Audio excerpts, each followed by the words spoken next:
Hello. तो यार अभी ना मेरे को एक इंसिडेंट याद आया। पिछले साल इसी टाइम के आसपास अप्रैल में मुझे ना मेरा जो फाइनेंशियल बैकअप है, क्योंकि मैं 1 साल से काम नहीं कर रहा था।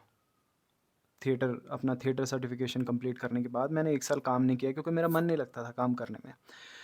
सिर्फ़ थिएटर में मन लगता था। थिएटर सर्टिफिकेशन कंप्लीट होने के बाद मैं बस ऑडिशन रिकॉर्ड करता था और डायलॉग्स याद करता था, प्ले पढ़ता था और लिटरेचर पढ़ता था, फ़िल्म्स देखता था।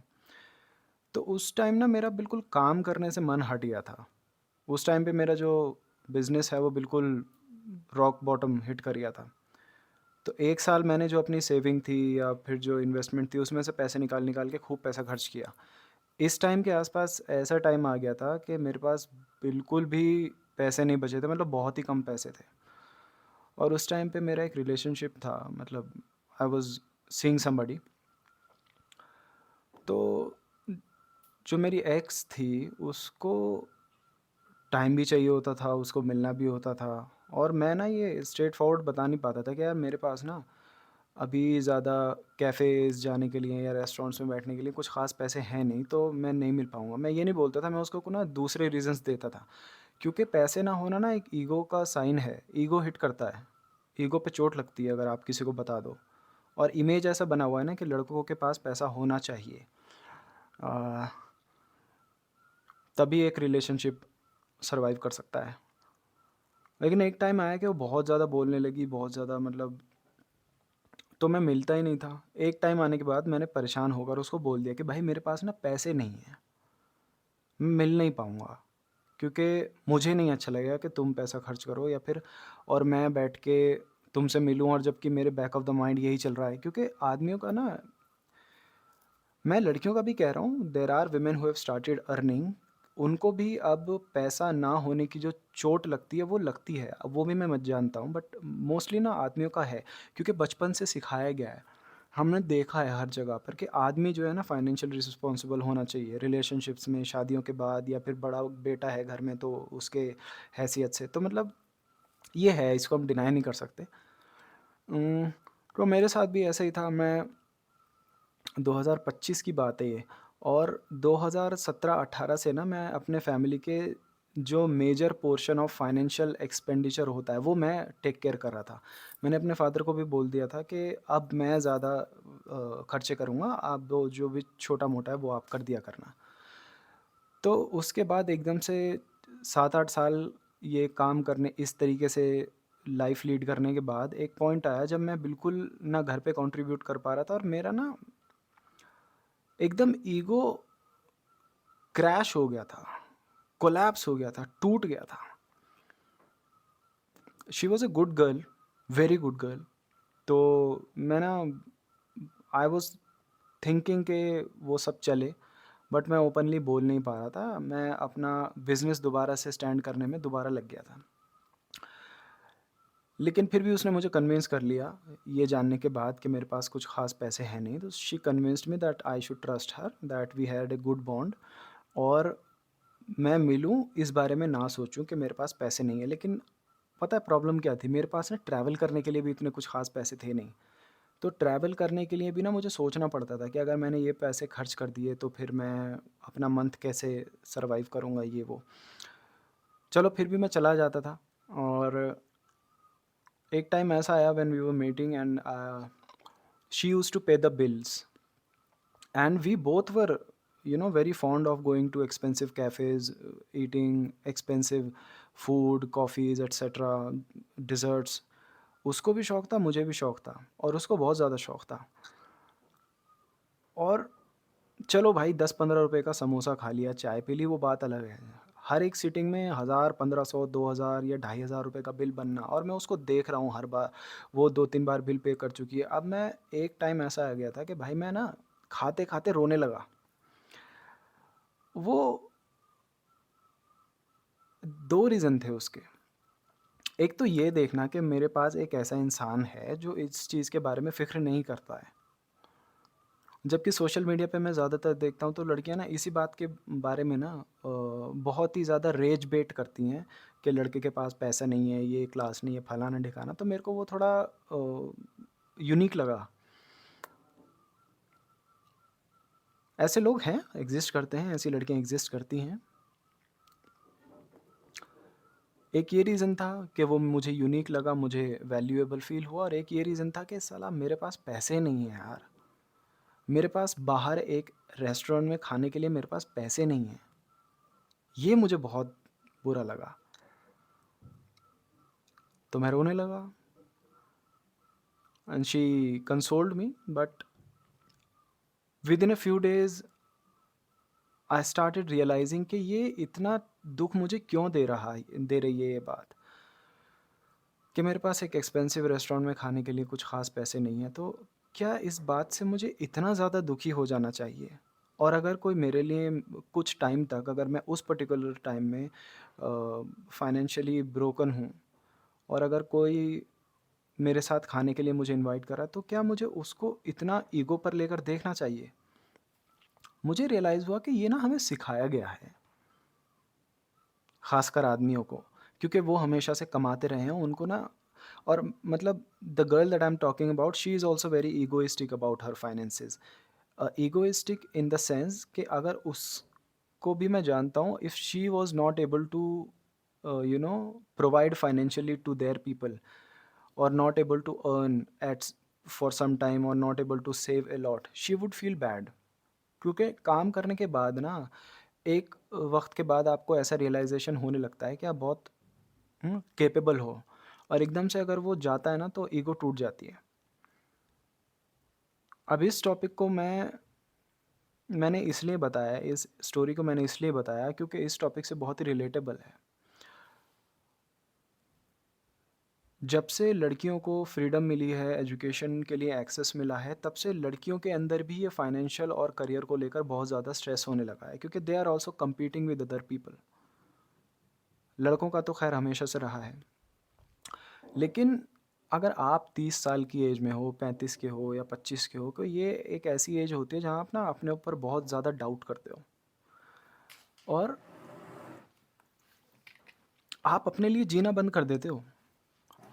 जो भी आपका ईगो है, वो दूसरों के स्टैंडर्ड पर चलता है, कि भाई दूसरों ने बोला है ना कि मेरे पास पैसा होना चाहिए, या फिर मैंने देखा है, दूसरों से सीखा है, तो मेरे पास पैसा होना चाहिए, मेरे पास इस एज तक मैं एक करियर को क्रैक कर दूं, या फिर ये एग्ज़ाम क्रैक कर दूं, या फिर मैं इस एज तक शादी कर लूं, बच्चे पैदा कर लूं, जो भी एक बेसिक सोशल स्क्रिप्ट है ना, उसको मैं उसको मैं फॉलो कर लूं। लेकिन उसके पीछे स्ट्रेस पता है कितना ले रहे हैं आप लोग? मैं बता पा रहा हूँ क्योंकि मैं बहुत ज़्यादा इससे गहराई में रिलेट करता हूँ, क्योंकि मैंने एक्सपीरियंस किया है, सभी ने किया होगा यार, किसी ना किसी फॉर्म में, फैमिली में, रोमांटिक रिलेशनशिप्स में, दोस्तों के सामने। क्योंकि मैं एक ऐसा लड़का रहा हूँ जो हमेशा से अपने ग्रुप में, जब भी हम कभी कुछ पैसा खर्च करते थे, रेस्टोरेंट्स जाना, पार्टी थ्रो करना, शराब पीना, जो भी करना, उसमें मैं हमेशा मैं खर्च करता था, और मुझे ये करके अच्छा लगता था।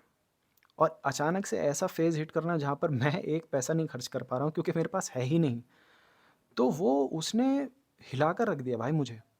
और मैं समझ पा रहा हूँ, अगर आप लोग भी वीडियो देख रहे हो, तो कुछ ना कर पाने का जो दुःख है, जो आपने अपने आप को एक्सपेक्टेशन दे रखी है, या तो सोसाइटी से ली है, या तो खुद ने आपने अपने आप से एक्सपेक्टेशन लगाई है कि भाई मेरे को ऐसा होना चाहिए।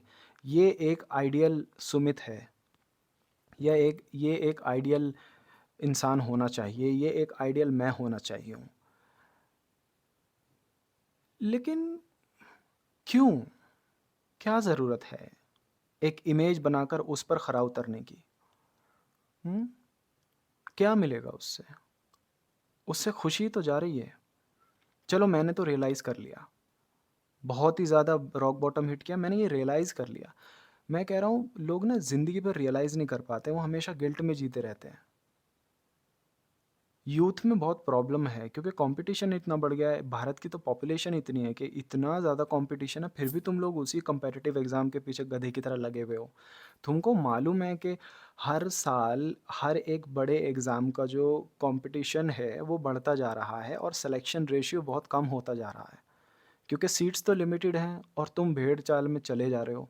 क्योंकि तुमको दूसरों का अप्रूवल चाहिए, तुम जो सोसाइटी के स्टैंडर्ड हैं, उसके पीछे भागना है।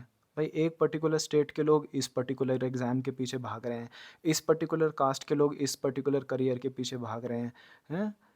प्रॉब्लम क्या है? आइडेंटिटी क्राइसिस कहते हैं इसको, कि तुमको अपनी आइडेंटिटी से कोई लेना-देना नहीं है और अब तुम दूसरों की बनाई हुई आइडेंटिटी पर अपने आप को खरा उतारना चाह रहे हो। फिर वही बात, मैं तो समझ गया, कुछ लोग समझ जाते हैं और फिर सोसाइटी को ये करना बहुत ज़रूरी है। लेकिन नहीं समझ पाते हैं लोग, बहुत सारे जो मेजर प्रोपोर्शन है ना पॉपुलेशन का, वो अपने मरते दम तक नहीं समझ पाता है, वो हमेशा ना कंपैरेटिव मूड में ही रहता है, एक अचीवमेंट के मूड में ही रहता है। मुझे उस इंसिडेंट के बाद ये रियलाइज़ हो गया, जब मैं ये समझ गया कि कुछ फ़र्क नहीं पड़ता है। इमेज ये एक सोशल कॉन्स्ट्रक्ट है, मुझे नहीं पड़ना है इमेज में, मुझे सिर्फ़ अपनी खुशी पे ध्यान देना है। तब मैंने अपने आप को ये समझाया कि यार, if somebody is taking me out, if somebody is spending money, it is their choice. If they are asking, I should not feel guilty. मैंने अपने एंड से बोला कि भाई मुझे नहीं मिलना है, मैं नहीं मिल पाऊँगा, and if they still want to meet and they have no concern about me having no money, it is their goodwill and I should not be worried about that. मुझे हमेशा अपने आप को ना प्रॉब्लम में नहीं डालना है, एक डिप्रेसिव स्टेट ऑफ माइंड में नहीं डालना है।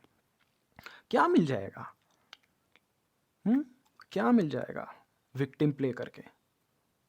अप्स एंड डाउन्स तो आएँगे लाइफ में, कितना अपने आप को तुम चोट पहुँचाते रहोगे? हुँ? अगर एग्ज़ाम क्रैक नहीं हुआ, तो सुसाइड कर लेते हैं, हैं? इस एज तक शादी नहीं हुई, लड़की नहीं मिली, लड़का नहीं मिला, तो तुम्हारा इतना स्ट्रेस कैसे बंध जाता है शादी के अराउंड?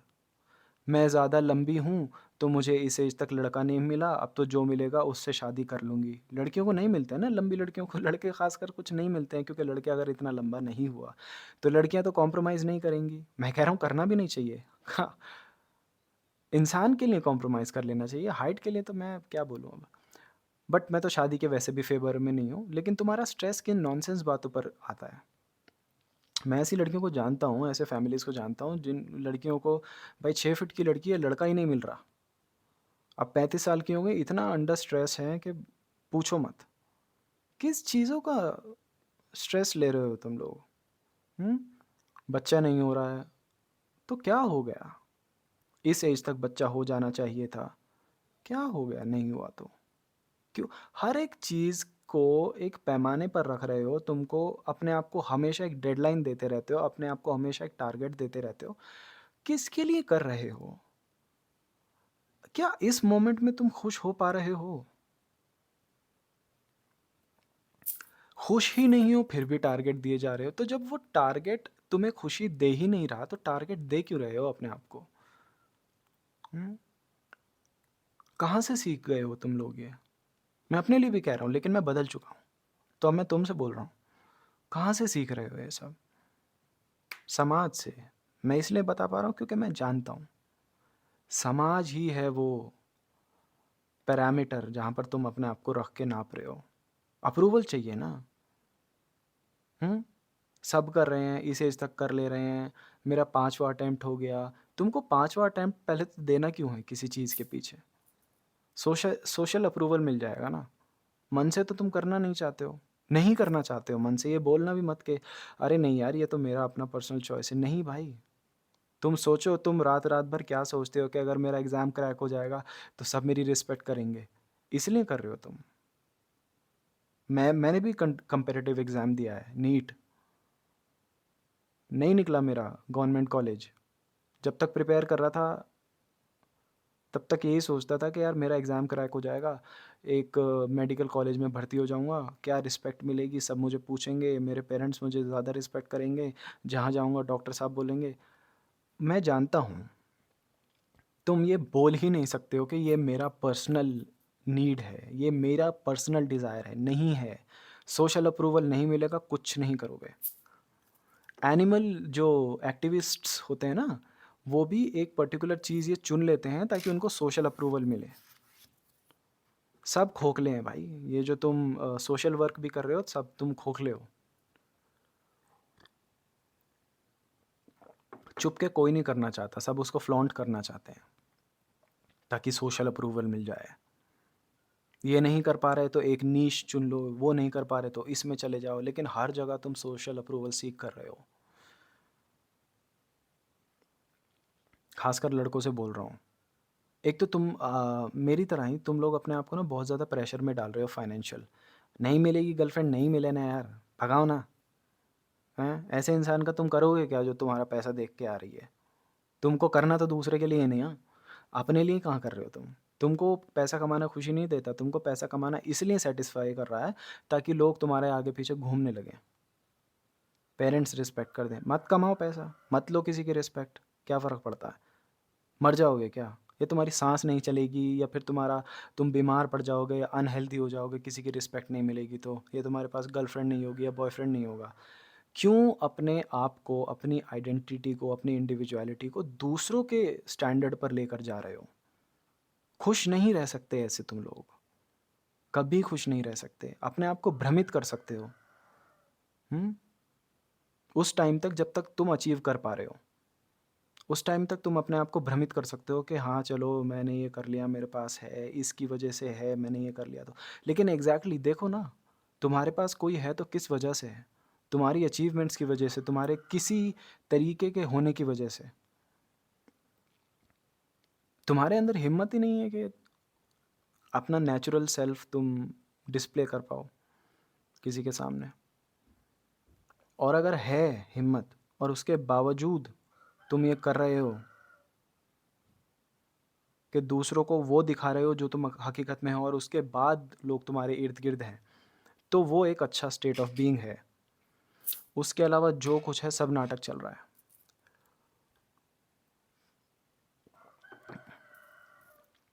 बहुत सारी रिस्पॉन्सिबिलिटी ले रहे हो तुम अपने ऊपर, बहुत ज़्यादा। मत करो यार, मत करो, कुछ नहीं मिलने वाला। ज़िंदा हो, पैदा हुए हो, सिर्फ़ खुश रहना ही एक तुम्हारा गोल है और कोई गोल नहीं है। और जो गोल आ रहे हैं तुम्हारे दिमाग में वो सब सोसाइटी की वजह से आ रहे हैं। मुँह पे लात मार दो ना सोसाइटी के। हैं? या फिर अपना मुँह दीवार में मार लो। अगर तुम अपना अपना ही खुशी का गला घोट रहे हो तो अपना मुँह एक काम करो दीवार में मार लो।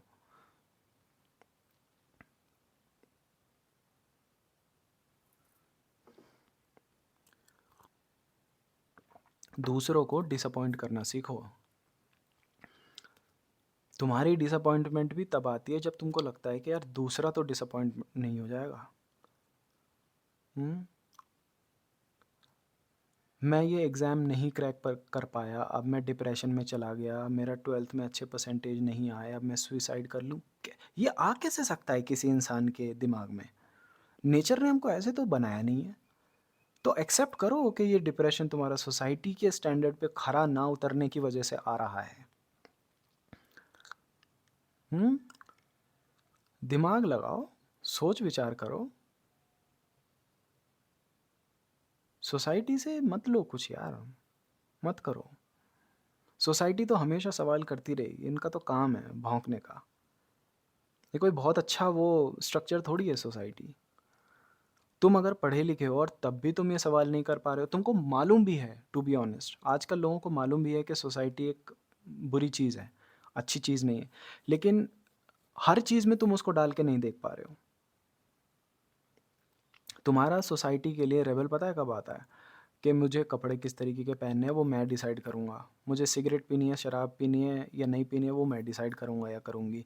मुझे करियर के लिए जो करना है या नहीं करना है वो मैं डिसाइड करूँगी। लेकिन करियर के पीछे भी जो तुम फूँक रहे हो अपने आप को, इवेंचुअली तुम करियर तो अपनी चॉइस से डिसाइड कर रहे हो, लेकिन उसके पीछे जो एक्सपेक्टेशन है और जो डिप्रेशन है, वो सोसाइटी से आ रहा है। तुम गहराई में उतर के उसको फ़िल्टर नहीं कर पा रहे हो। शैलो लेवल पे तुम सोसाइटी को रिजेक्ट कर रहे हो, गहराई में तुम कर नहीं पा रहे हो। तुमको लग रहा है इस चीज़ से सोसाइटी को फ़र्क पड़ेगा कि तुम क्या करियर चूज़ कर रहे हो। इवेंचुअली इकोनॉमी तो भाग रही है ना, इवेंचुअली तो तुम डिप्रेस हो रहे हो ना। हुँ? गहराई में जाओ, हर एक चीज़ से सवाल करो। मुँह पे उड़ के लात मारो सोसाइटी के, मार सकते हो यार। सोसाइटी तुम्हारे मुँह में लात मार रही है, कब से? पैदा होने के बाद से ही। तुम एक बार तो मार ही सकते हो ना अपने अपने पर्सनल लाइफ के लिए, अपने इंडिविजुअलिटी के लिए, अपनी फ्रीडम के लिए। हाँ, मार दो। चलो, बाय।